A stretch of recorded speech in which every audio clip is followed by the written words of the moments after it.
அன்பினிய உலகத் தமிழ் உறவுகளுக்கு வணக்கம். நான் கலைநேசன் அன்னக்கொடி. அனைத்தும் அறிவோம் யூடியூப் சேனலுக்காக. இனிய உறவுகளை, இன்றைய தினம் நான் நீலகிரி மாவட்டத்தில் வசிக்கக்கூடிய ஆதிவாசி மக்கள் குறித்தும் ஆதிவாசி அல்லாத மலைவாழ் மக்கள் குறித்தும் எனது கருத்துக்களை உங்களோடு பகிர்ந்து கொள்ள இருக்கின்றேன். ஏன் திடீரென்று இப்பொழுதல்ல, ஒருமுறை இங்கு நம்ம நாட்டில் நாடாளுமன்ற தேர்தல் நடைபெற்றது. அந்த தேர்தலின் போது திரு ஜி.கே. வாசன் அவர்கள், தற்போதைய தமிழ் மாநில கட்சியினுடைய தலைவர் அவர்கள், ஒரு நேர்காணலில் இவர்கிட்ட கேள்வி கேட்குறாங்க. அதுக்கு இவர் சொல்கிறாரு, நீலகிரி மாவட்டத்தில் இருக்கக்கூடிய படுகை இன மக்களை ஆதிவாசிகள் பட்டியலில் சேர்க்க வேண்டும் என்று அரசுக்கு ஒரு வேண்டுகோள் விடுத்து ஒரு நேர்காணலில் சொல்லியிருந்தார். எனக்கு அப்பொழுது ஆச்சரியமாக இருந்தது. ஏனென்றால் அவருடைய தந்தையார் ஜி.கி. மூப்பனார் ஐயா அவர்களும் இவரும் நீண்ட காலம் அரசியலில் இருப்பவர்கள். இவரும் எம்பியாக, பாராளுமன்ற உறுப்பினராக பல்லாண்டுகள் பணியாற்றியவர். அப்படி இருக்கின்ற போது எப்படி மலைவாழ் மக்களை நாம் ஆதிவாசி இன பட்டியலில் சேர்க்க முடியும்? எனக்கு ஒன்றும் புரியவில்லை. இது என்னடா, சரி இவங்களுக்கு நம்ம நினைப்போம்ல, அவங்களுக்கெல்லாம் எல்லாம் தெரிந்தவர்கள் என்று. அதனால் இது எப்படி என்று நானும் பார்த்தேன், நிறைய படித்தேன். அதில் தான் தெரிந்தது. முன்னாடி ஓரளவுக்கு தெரியும், இப்போ ஓரளவுக்கு இன்னும் கொஞ்சம் அதிகமாக தெரிந்து கொள்ள முடிந்தது. அப்பொழுது நான் முடிவு பண்ணினேன், ஒரு நாளாவது நாம் இது குறித்த விளக்கத்தை நாம் பொதுவாக சொல்ல வேண்டும். அவருக்கல்ல, பொதுவாகவே அனைவரும் ஆதிவாசி மக்கள் என்பவர் யார், மலைவாழ் மக்கள் என்பவர் யார் என்பது குறித்து தெரிந்து கொள்ள வேண்டும் என்று விரும்பினேன்.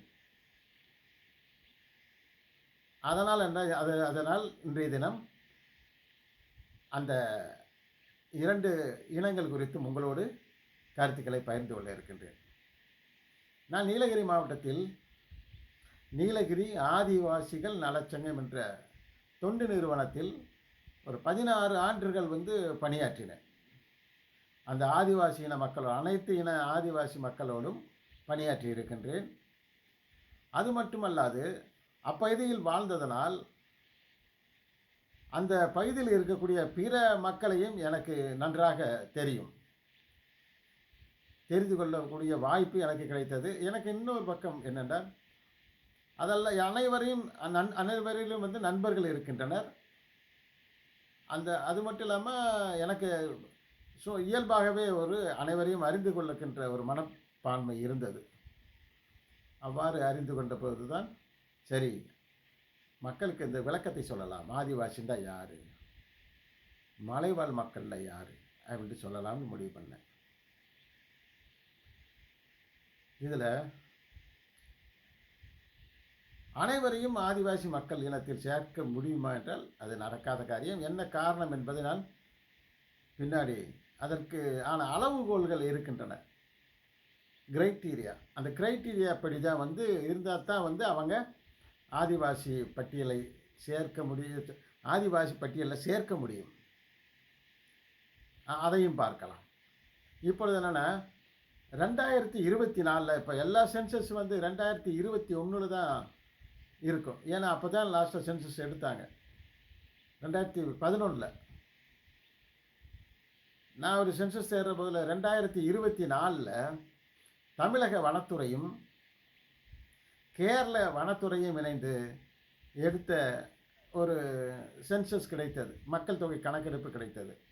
அந்த கணக்கெடுப்பின்படி நீலகிரி மாவட்டத்தினுடைய மொத்த மக்கள் தொகையானது 8,83,000.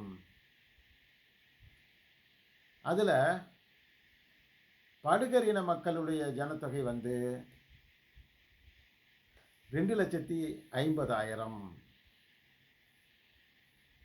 இதில் அங்கு வாசிக்கக்கூடிய ஆதிவாசி இன மக்களுடைய மொத்த ஜனத்தொகை 29,684.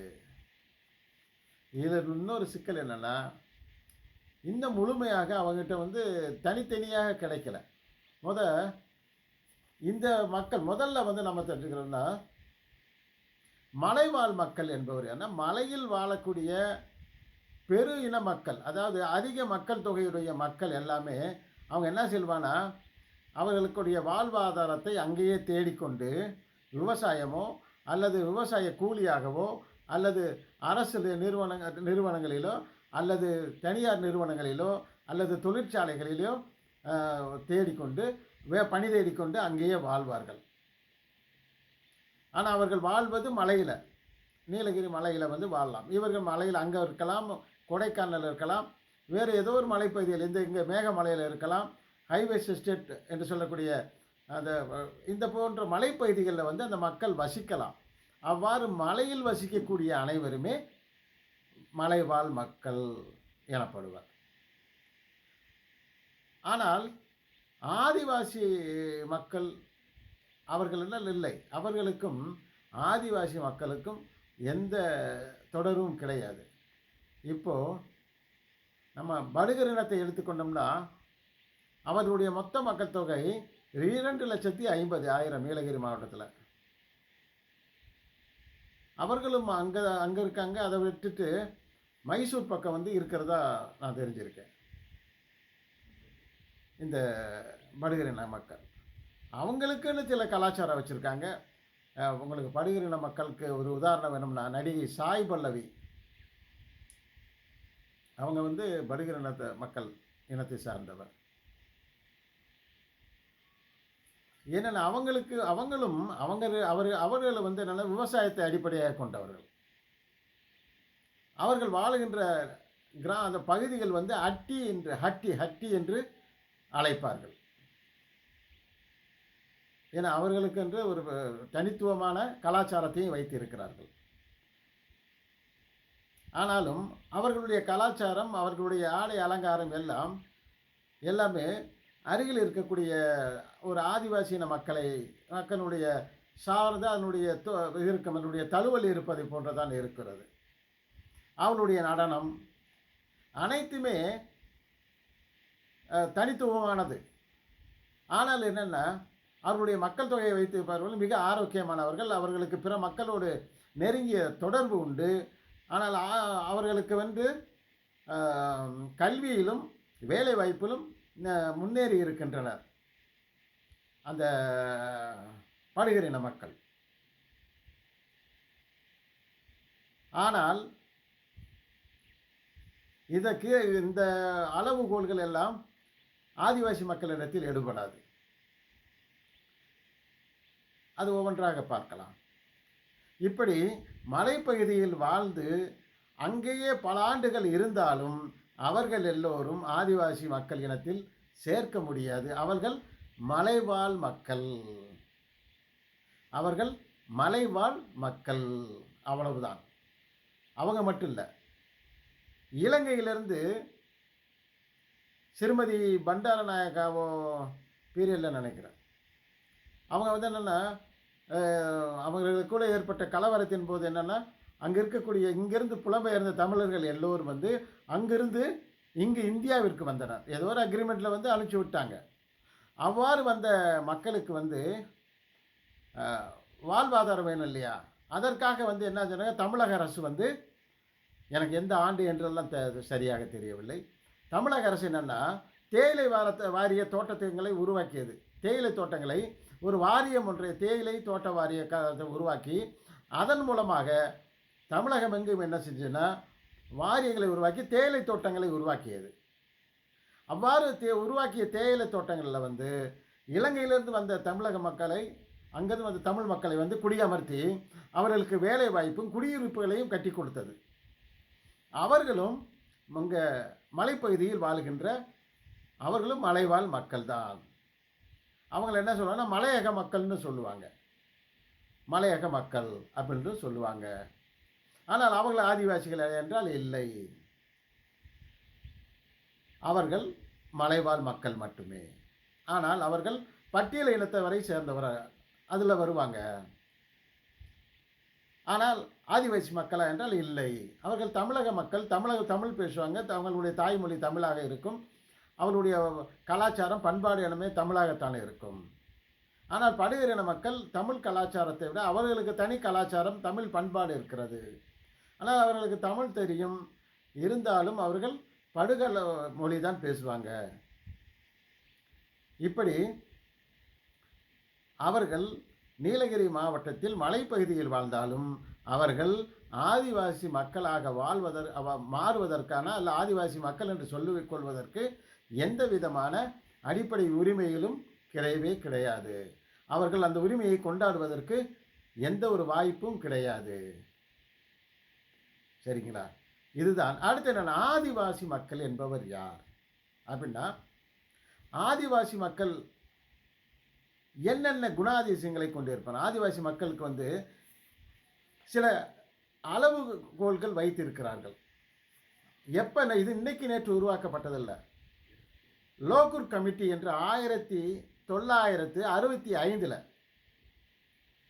இந்திய அரசு ஒரு கமிட்டி அமைத்தது. எப்பொழுது என்றால் 1965 அது பேர் லோகூர் கமிட்டி. இந்த கமிட்டி யாரெல்லாம் ஆதிவாசிகள் என்று அவர்கள் என்ன செய்கிறாங்கன்னா ஒரு 5 வகையான அளவுகோல்களை உருவாக்குறாங்க. ஒரு 5 வகையான அளவுகோல்களை உருவாக்குகின்றனர். பல ஆராய்ச்சிகளுக்கு பின்னாக உருவாக்குகின்றனர். இவ்வாறு உருவாக்கப்பட்ட அளவுகோல்கள் நம்மளுடைய அரசியல் அமைப்பு சட்டத்தின் விதியில் விதி எண் 342 இடம்பெற்றிருக்கிறது. இவ்வாறு உருவாக்கப்பட்ட அந்த அந்த அளவுகோல்கள் எல்லாமே நம்மளுடைய இந்திய அரசியலமைப்பு சட்டத்தில் விதி எண் 342 இடம்பெற்றிருக்கிறது. அதன்படி நாம் இப்பொழுது யார் எப்படிப்பட்ட இந்த அளவுகோல்கள் உள்ளவர்கள் மட்டும்தான் முதல்ல என்னென்னா, நான் முன்னாடி நீலகிரி மாவட்டத்தில் நீலகிரி ஆதிவாசிகள் நலச்சங்கத்தில் ஏறக்குறைய 16 வருடங்கள் அந்த மக்களோடு மக்களாக பணியாற்றக்கூடிய வாய்ப்பு கிடைத்தது. நான் நீலகிரி மாவட்டத்தினுடைய ஒவ்வொரு கிராமங்களுக்கும் செல்லுகின்ற வாய்ப்பு எனக்கு கிடைத்திருக்கிறது. அப்போ அங்கே என்னென்னா கேரளா பார்டரில் இந்த வயநாடு மாவட்டத்திலேருந்து இந்த பக்கம் முழுவதும் தெரியும். இந்த பக்கம் கர்நாடக கக்கனல்லா என்று சொல்லக்கூடிய இந்திய தமிழக கர்நாடக பார்டர் எல்லை, அந்த எல்லை பகுதியிலிருந்து இங்கிட்டு பவானி பக்கத்தில்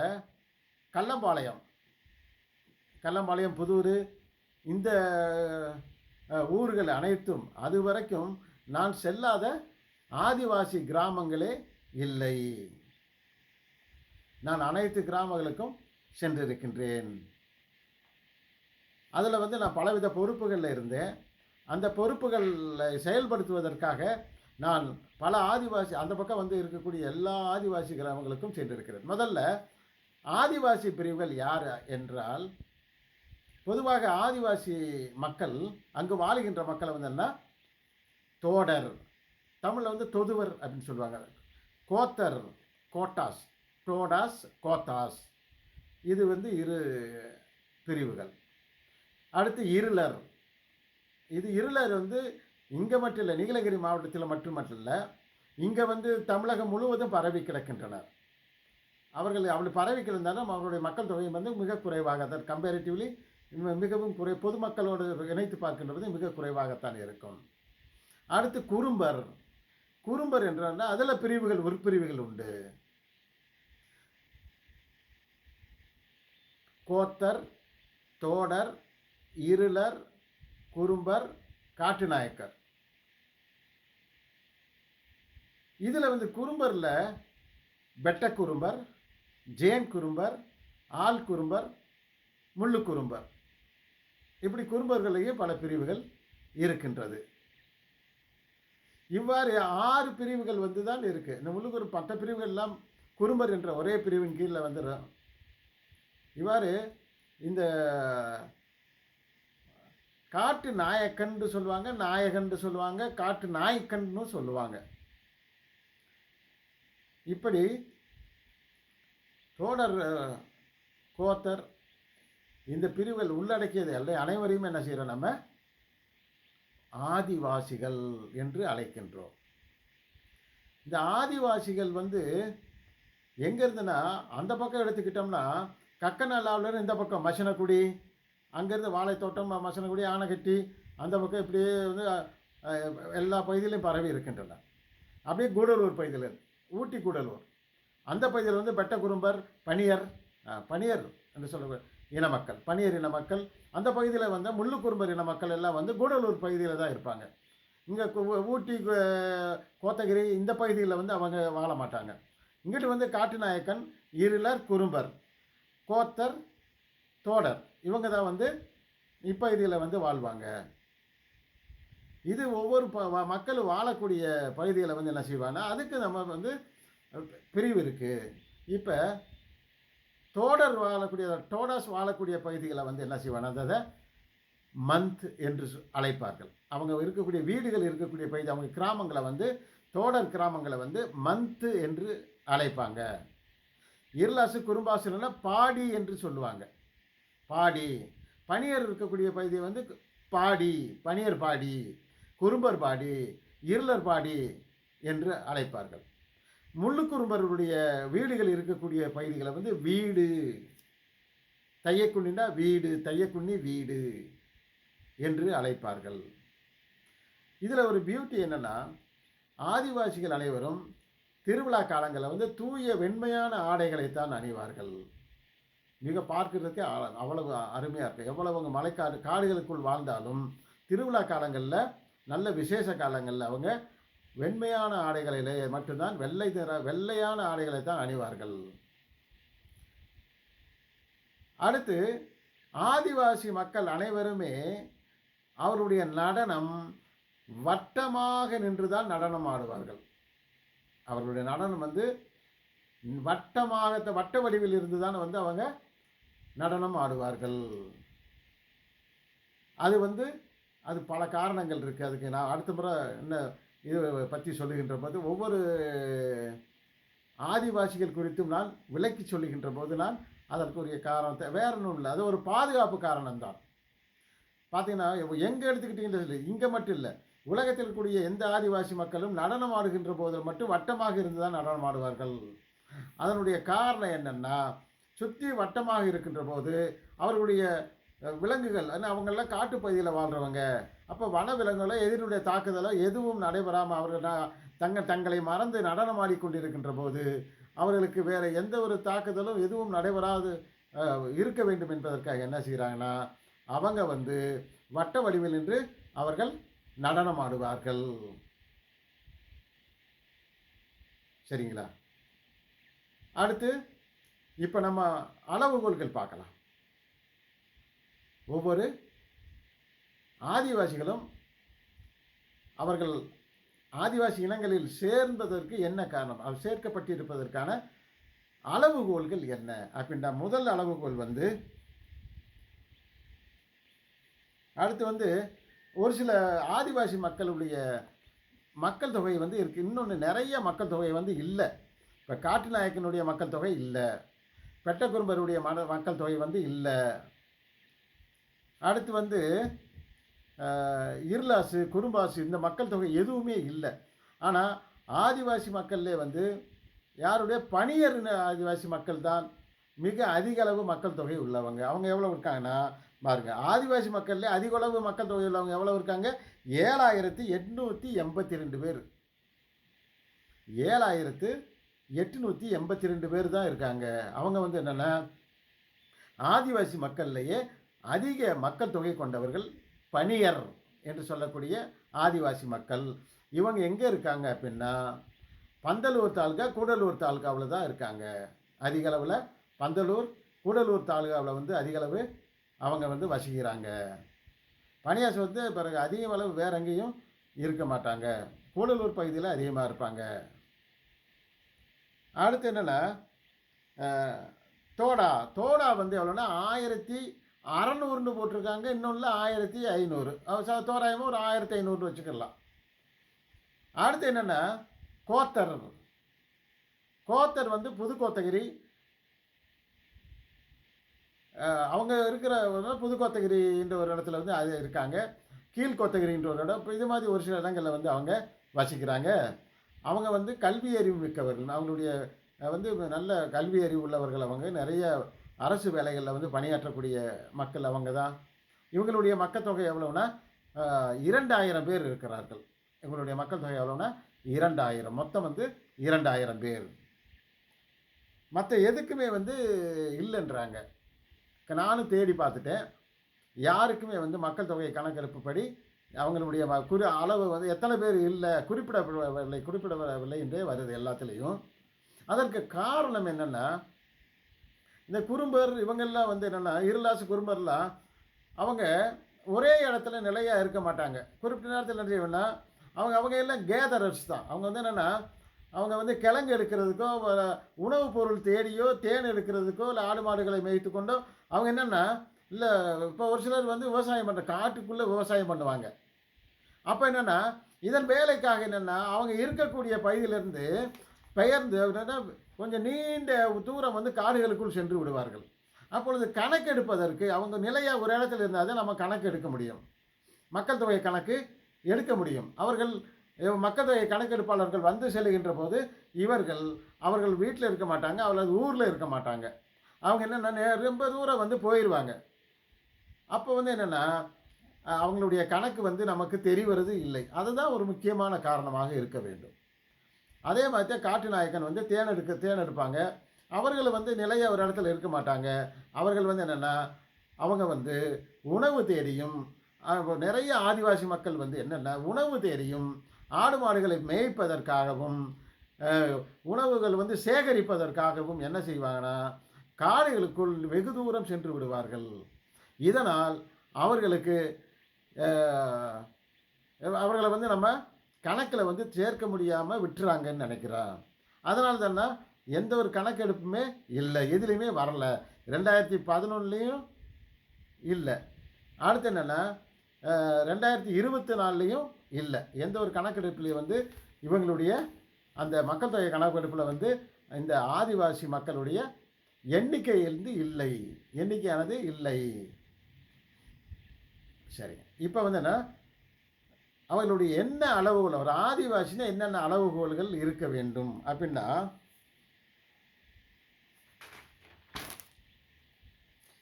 அடுத்தனா இவங்களை வந்து என்னென்னா பிரிமிட்டிவ் அப்படின்னு தான் சொல்லுவாங்க. இதெல்லாம் மிக மிக மிக முற்பக்க ஆதின்னு சொல்கிறோம்ல, அதே பிரிமிட்டிவ், பழமையான ரொம்ப ரொம்ப முன்னாடி ரொம்ப வருஷத்துக்கு முன்னாடி இருந்து ஓரிடத்தில் வாழ்பவர்கள், வசிப்பவர்கள், அதுதான் ஆதிவாசிகள். ஆதினா தமிழ் தான்.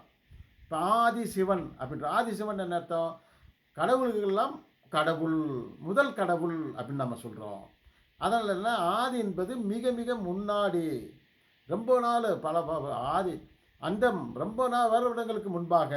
அதே மாதிரி மக்கள் ரொம்ப தொன்மையான காலத்திலிருந்து மிக நெடிய காலம் முதலாக வாழ்பவர்கள், வசிப்பவர்கள். அதனால்தான் அவர்களை ஆதிவாசிகள் என்று அழைக்கின்றோம். அதனால் இந்த ஆதிவாசிகள் என்னென்னா அவங்களுக்கு வந்து பிரிமிட்டிவ் ட்ரைட்ஸ் அப்படின்றாங்க. இவங்க வந்து என்னென்னா பழமையான பண்புகளையும் பண்பாடுகளையும் கொண்டு விளங்குகின்றவர்கள். இவங்க வந்து பார்த்தோம்னா வாழ்க்கை முழுவதும் ஒரு முன்னேற்றமே இருக்காது, திடீர்னு ஒரு வளர்ச்சி இல்லாத ஒரு வாழ்க்கையாக இருக்கும். பண்பாடுகளை மறக்க மாட்டாங்க, பழைய பண்பாடுகளில் வாழ்ந்து கொண்டிருப்பார்கள். அடுத்து மற்ற மக்களோடு இவர்களை ஒப்பிடுகின்ற போது இவர்கள் அனைத்திலும் பின்தங்கி இருப்பார்கள், எதிலுமே முன்னேற்றம் உள்ளவர்களாக இருக்க மாட்டார்கள். அதனால் இவங்க என்ன சொல்கிறாங்கன்னா பிரிமிட்டிவ் ட்ரைட்ஸ் என்று அழைக்கின்றனர். அதாவது என்னென்னா பழமையான பண்புகளை கொண்டவர்கள், பண்பாடுகளை கொண்டவர்கள், பிரிமிட்டிவ் ட்ரைட்ஸ் என்று அழைக்கின்றனர். அதுக்கு அடுத்து என்னென்னா டிஸ்டிங்டிவ் கல்ச்சர், தனித்துவமான கலாச்சாரத்தை கொண்டவர்கள், தனித்துவமான கலாச்சாரம், டிஸ்டிங்டிவ் கல்ச்சர். இவங்க என்னென்னா மற்றதை ஒப்பிடுகின்ற போது ஆதிவாசி மக்களுடைய கலாச்சாரம் மற்ற எந்த மக்களுடைய கலாச்சாரத்தை காட்டிலும் வேறுபட்டு இருக்கும். ஒரு உதாரணம் மட்டும் சொல்கிறேன் உங்களுக்கு. தோடர் இனம் இருக்குது, அதான் தொதுவர்னு சொல்லுவாங்க, தோடர், டோடாஸ். இங்கே வந்து ஒரு பழக்கம் என்னென்னா, ஒரு மணமகனுக்கு ஒரு பெண்ணை பொண்ணை கட்டி கொடுக்கணும்னா உடனடியாக வந்து திருமணமாக முடிக்க மாட்டாங்க. என்ன செய்வானா, யாருக்கு இந்த பொண்ணுக்கு இப்போ 2 பேருக்கு யாருக்கு பிடிக்குதோ அவங்க கூட வந்து அனுப்பிச்சி வச்சுருவாங்க. அவங்க 2 பேரும் சேர்ந்து வாழ்வாங்க. வாழ்ந்துட்டு அந்த பெண்ணு ஆனவர் கர்ப்பிணி ஆனதற்கு பின்பாக தான் வந்து என்ன செய்வாங்கன்னா திருமணம் செய்து வைப்பார்கள். இது எதனால் இருக்கலாம் என்றால் என்னுடைய யூகம்.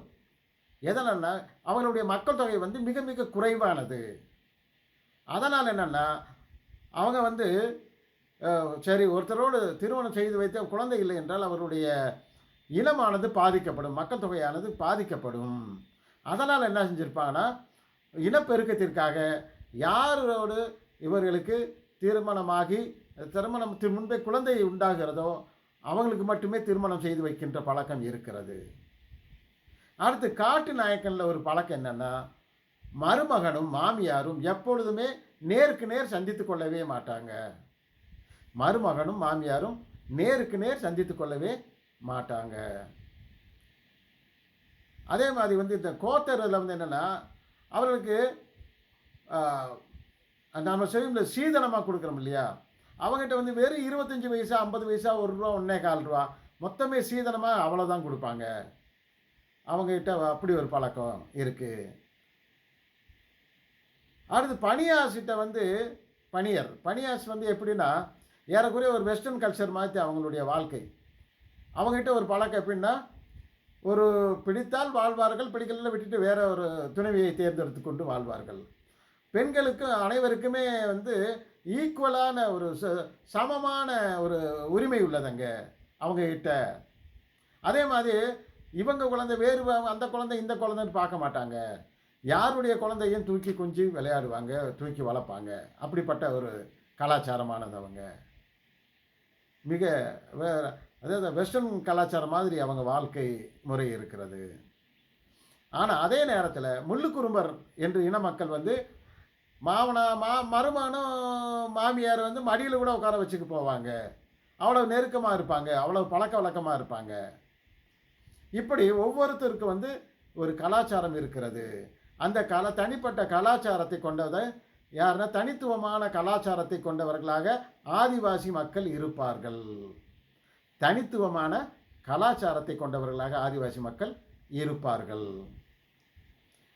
அடுத்து என்னென்னா அவருடைய யூனிக் லாங்குவேஜஸ். இப்போ தோடர் லாங்குவேஜு வித்தியாசமாக இருக்கும், வெறும் காற்று மட்டும்தான் வரும். எவ்வளவு ரொம்ப அந்த மக்கள் வந்து சோலைகளில் தான் இருப்பாங்க. ரொம்ப சோலைகள் இருக்குல்லையா, ரொம்ப குளிர்ச்சியான பகுதிகளில், குளிர் பயங்கரமான குளிராக இருக்கும். ஊட்டியில் எடுத்துக்கிட்டோம்னா எங்கெங்கே நெருக்கமான சோலைகள் இருக்கிறதோ அப்பகுதிகளை மட்டும் வாழக்கூடியவங்க. அவங்களுடைய இது வந்து என்னென்னா வெறும் காற்று மட்டும்தான் வர்றது மாதிரி இருக்கும். அந்த அவர்களுடைய மொழியை கற்றுக்கொள்வது மிகவும் கடினமான ஒரு காரியமானது. புரிந்து கொள்வதும் மிகவும் கடினம். தோடருடைய மொழியை புரிந்து கொள்வதும் மிகவும் கடினமான காரியம். ஆனால் அங்கே ஒரு சில பகுதியில் இருக்கிறவங்க வந்து அந்த பகுதியில் வந்து நியர்பை என்ன மொழி பேசுகிறாங்களோ அந்த மொழியை வந்து மொழியினுடைய வார்த்தைகள் கலந்து பேசக்கூடியதாக இருக்குது. இப்படி இவர்களுடைய மொழி வந்து என்னென்னா தனித்துவத்தை கொண்டது. அவர்களுடைய மொழி வந்து ஒவ்வொரு ஆதிவாசி மக்களுடைய மொழி வந்து தனித்துவமான இதை கொண்டது, தனித்துவத்தை கொண்டது. அடுத்து ஜியோகிராஃபிக்கல் ஐசோலேஷன் என்னென்னா புவியியல் தனிமை. அதனால் இயற்கையில் வந்து அவங்க எப்பவுமே என்னென்னா தனிமையாகவே வந்து இருப்பாங்க. காட்டுக்குள்ளே போகிறாங்கன்னா இவங்க வந்து ஓரிடத்தில் இருக்க மாட்டாங்க, நகட்டுக்கே இருப்பாங்க. அப்போ இவங்க எங்கேயும் போய் பார்க்குற போதுன்னா மிக தனிமையான இடத்துல வந்து ஆதிவாசிகள் இருப்பாங்க, தனித்து வாழ்வாங்க. அதனால் என்னென்னா இந்த மக்கள் இவங்க வந்து என்னென்னா இவங்களுடைய மற்ற மக்களோடு பழகக்கூடிய வாய்ப்பு வந்து இவங்களுக்கு இல்லாமல் இருக்கிறது. அது மட்டும் இல்லாமல் தனிமையாகவே வந்து ரொம்ப வெகு தூரத்தில் இருக்கிறதால இவங்களுக்கு தேவையான பொருட்களை வாங்குவதற்கோ, பள்ளிக்கு செல்வதற்கோ அல்லது சுகாதார வசதிகளை பெறுவதற்கோ இவர்களுக்கு மிகவும் கடினமாக இருக்கிறது. அதனால் இவங்க வந்து எப்போவுமே தனிச்சே வாழ்வதனால் இன்னொன்று என்னென்னா, இவர்களுடைய வாழ்க்கை முறை எல்லாமே, இவங்களுடைய பழக்க வழக்கங்கள் எல்லாமே மிக பிற இன மக்களிடமிருந்து வேறுபட்டு இருக்கிறது. பிற இன மக்களிடமிருந்து வேறுபட்டு இருக்கிறது. அடுத்து என்னன்னா, signs of contact other people. பிற மக்களோடு வந்து இவங்க வந்து பழகுவதற்கு மிக மிக வெட்கப்படுவாங்க அப்படின்றாங்க. இவங்க எப்படின்னா பிற மக்களோடு பழகுவதற்கு வெட்கப்படுவாங்க. இது 4வது பாயிண்ட். முதல் பாயிண்ட் வந்து என்னென்னா பிரிமிட்டிவ் ட்ரைட்ஸு, 2வது வந்து வேறுபட்ட கலாச்சாரம், அடுத்து வந்து இயற்கையில் வந்து தனிமையான வாழ்க்கை முறை, அடுத்து வந்து பிற மக்களோடு பழகுவதற்கு தயக்கம் காட்டுறது, வெட்கப்படுறது. அடுத்து என்னென்னா இது எதனால் அப்படின்னா இவங்க வந்து சரி நம்ம நாகரிகமான எந்த ஒரு வாழ்க்கை முறையும் அவங்ககிட்ட இல்லை. அடுத்து ரொம்ப எளிமையான உடையோடு இருப்பாங்க. அடுத்து அவங்களுடைய உணவு பழக்க வழக்கம் இவங்ககிட்ட வந்து வேறு எந்த மோசமான பழக்க வழக்கங்கள் இருக்காது. நகர வாழ்க்கையோடு இவங்க ஒத்து போக முடியாமல் இருப்பாங்க. அப்போ நகர வாழ்க்கையில் வாழக்கூடிய மக்களோடு இவங்க வந்து சேர்ந்து பழகுவதற்கு பயப்படுவாங்க, வெட்கப்படுவாங்க, ரொம்பவும் தயங்குவாங்க. அதுதான். அடுத்து பேக்வென்னஸ் எல்லாத்தையும் பிற்பட்ட நிலை. இவங்க வந்து என்னென்னா பின்தங்கி இருப்பாங்க. சுகாதாரத்தை எடுத்தால் பின்தங்கி இருப்பாங்க, கல்வியை எடுத்தால் பின்தங்கி இருப்பாங்க. அடுத்து அரசியல் தெரியாது. இப்படி அது மட்டும் இல்லாமல் இப்படி சமுதாயத்தில் சமூக வாழ்க்கை நிலையில் எடுத்துக்கிட்டோம்னாங்க அதுலேயும் பின்தங்கி இருப்பாங்க. இப்படி அனைத்திலுமே வந்து இவர்கள் பின்தங்கிய நிலையில் இருப்பார்கள். அடுத்து என்ன, இவங்களுடைய மக்கள் தொகையானது மிக மிக குறைந்த அளவு தான் இருக்கும். அடுத்து திடீர்னு அவங்களுடைய மக்கள் தொகை கூடவோ குறையும், ஆனால் கூடாது. மக்கள் தொகை வந்து திடீர்னு கூடாது, ஆனால் குறைந்து கொண்டே இருக்கும். யார்? ஆதிவாசி மக்களுடைய மக்கள் தொகை. அடுத்து இப்படி என்ன இவங்களுடைய சுகாதார நிலை வந்து மிக தாழ்ந்து இருக்கும். அடுத்து இவங்களுடைய கல்வி தரம் வந்து மிக மிக குறைவாக இருக்கும். இவர்களுடைய கல்வி கற்றவர் எண்ணிக்கை வந்து மிக மிக குறைவாக இருக்கும். காரணம், பள்ளிக்கூடம் பக்கத்தில் இருக்காது. இவங்க காட்டுக்குள்ளே இருப்பாங்க. பள்ளிக்கூடம் வந்து அங்கேருந்து பல கிலோமீட்டர்கள் வந்து நடந்து செல்லக்கூடிய தூரத்தில் இருக்கிறதுனால இவங்க வந்து எளிதில் வந்து அவங்களுக்கு வந்து அந்த அக்சசிபிலிட்டி இருக்காது. அவங்களுக்கு அதை கல்வி மற்ற அனைத்தையும் அடைவதற்கான வந்து எல்லாமே வந்து வழிகள் குறைவாக இருக்கும். அடுத்து என்னென்னா, இது மட்டும் இல்லாமல் இவங்க எப்படின்னா இந்த ஆதிவாசி மக்கள் ஏதோ ஒரு வகையில் மால்நிரிஷ்டாக இருப்பாங்க. அதாவதுன்னா சத்து குறைபாடு உள்ளவர்களாக இருப்பார்கள், ஊட்டச்சத்து குறைபாடு உள்ளவர்களாக இருக்காங்க, அனிமிக்காக இருப்பாங்க, இரத்த சோகையினால் பாதிக்கப்பட்டு இருப்பாங்க. அடுத்து என்னென்னா, இவர்கள் ஏதோ ஒரு தொற்று நோயினால் வந்து அவர்களுக்கு இருக்கும், ஏதோ ஒன்று தொற்று நோயினால் பாதிக்கப்பட்டிருப்பாங்க. அது இப்போ வந்து இருக்கிறவங்களுக்கு என்னென்னா, இது மட்டும் இல்லாமல் ஹைப்பர் டென்ஷன், டயபெட்டிக் போன்ற பல நோய்களுடைய பாதிப்பு வந்து அவர்களுக்கு இருக்கிறது. இப்படிப்பட்ட பாதிப்புகள் எதனால இவங்களுக்கு அது இப்போலாம் வந்து நிறைய நிறுவனங்கள் வந்து மருத்துவ வசதி செஞ்சாலும் எப்பொழுதுமே அருகில் இருக்க முடியாது. இந்த நான் வேலை பார்த்த பணியாற்றிய நிறுவனத்தில் வந்து மருத்துவ வசதி மிகச் சிறப்பாக செய்து கொடுக்கிறார்கள். அக்காடு என்ற நிறுவனம் வந்து அங்கே கூடலூர் பகுதியில் மிக சிறப்பான மருத்துவ வசதியை செய்து கொடுத்து கொண்டிருக்கிறது. இப்படி இது மாதிரி சில தொண்டு நிறுவனங்கள் அவர்களுக்கு தேவையான மருத்துவ வசதியை செய்து கொடுத்தாலும் அது மருத்துவமனைகள் வந்து வெகு தூரத்தில் ஒரு ஆத்திர அவசரத்துக்கு வந்து பக்கத்தில் இருக்காது. ரொம்ப தூரத்தில் இருப்பதனால் என்ன செய்கிறாங்கன்னா அனைத்து மக்களும் எல்லா நிலையில் வந்து மருத்துவ வசதி பெறுவது கடினமான ஒன்றாக இருக்கிறது.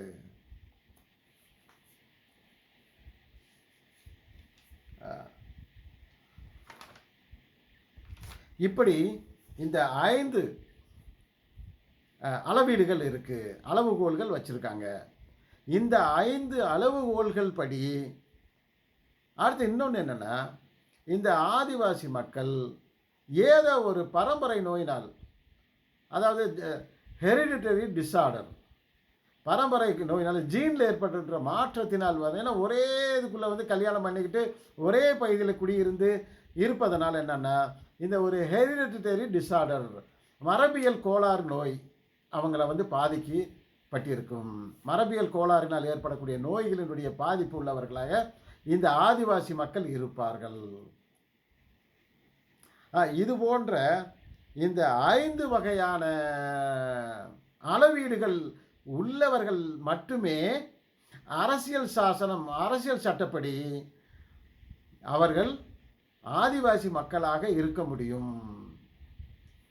மற்றவர்கள் வந்து நான் ஆதிவாசியாக சேர்த்துக்கிறேன் அப்படின்லாம் சொல்ல முடியாது.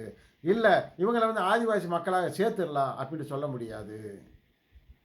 என்ன ஒன்றுன்னா, குறைந்த அளவு மக்கள் தொகை இருக்கும், கல்வியில் குறைந்தவளாக இருப்பாங்க.